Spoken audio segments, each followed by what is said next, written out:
ওকে, আমি আপনাকে শেষবারের মতো একটা প্রশ্ন করব। যদি ভালো মতো উত্তর দিতে পারেন তাহলে আপনার চাকরির কথা ভাবিয়ে দেখবো। আর আমি যা বলবো আপনাকে তার উল্টোটা বলতে হবে। জি স্যার, বলেন, আমি উল্টোটাই বলবো।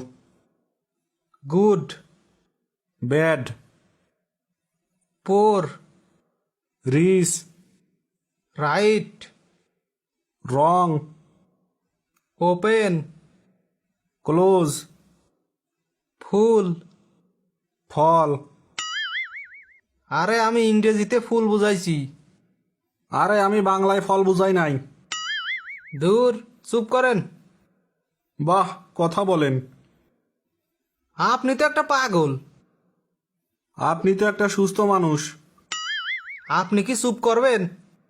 আপনি কি কথা বলবেন? স্টুপিড। জেন্টলম্যান। আপনি rejected. Yes, I am selected.